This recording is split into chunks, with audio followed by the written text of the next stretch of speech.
Hey, have you ever wondered what whiskey from the 1970s tastes like?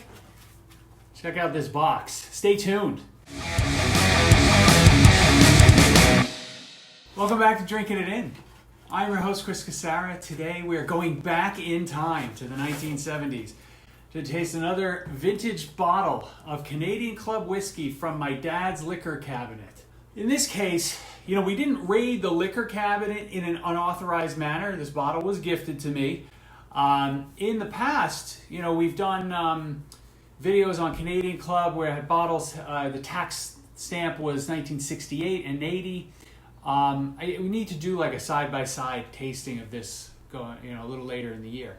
But I've never done any sort of history on the distillery, and I found some interesting facts that I wanted to share first before we got into the whiskey. So number one, it was founded by Hiram Walker in 1858, and the whiskey became very popular in the gentlemen's clubs of the 19th century.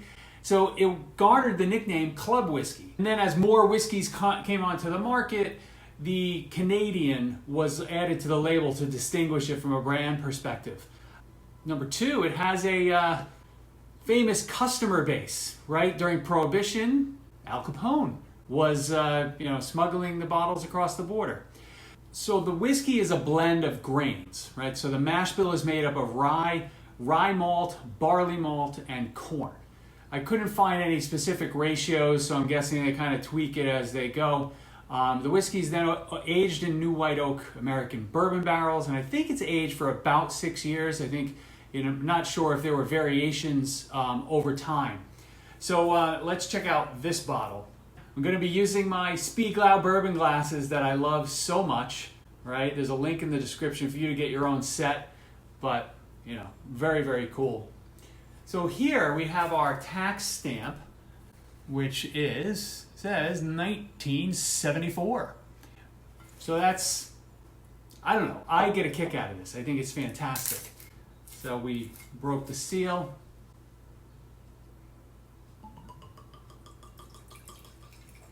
All right, we'll pour a little. Look at that. That's fun. It just doesn't, you don't get that in a current bottle of whiskey.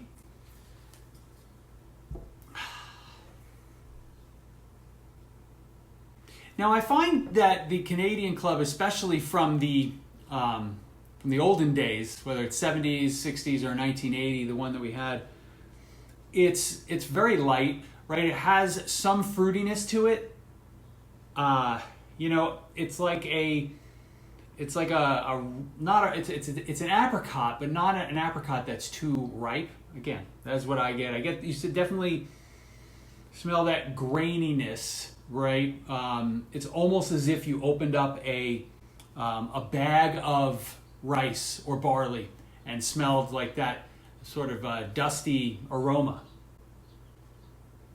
The whiskey, it's very light, right? It's not aged in anything significantly.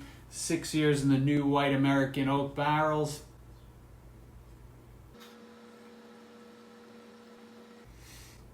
I get a bit of an appley cinnamon vibe.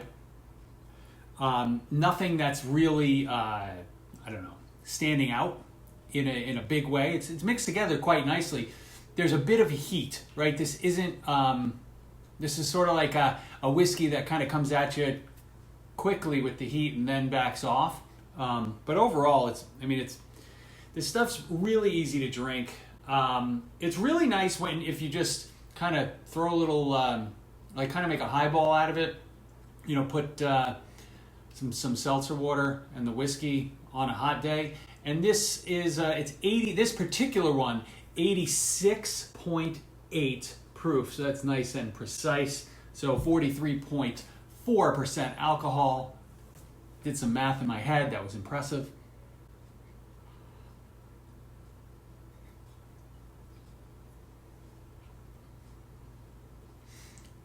There's a little menthol-y note that kind of comes in as well. So apples and cinnamon, a little menthol. All in all, it's a pretty easy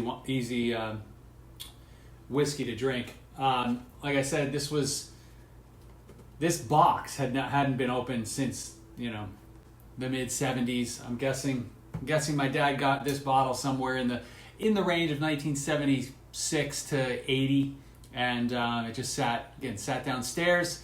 Next video on Canadian Club, we're going to do the 3 side by side. We're going to see if there's any difference between 1968, 1974, and 1980. I hope you've enjoyed this video, and I will talk to you guys soon. Cheers.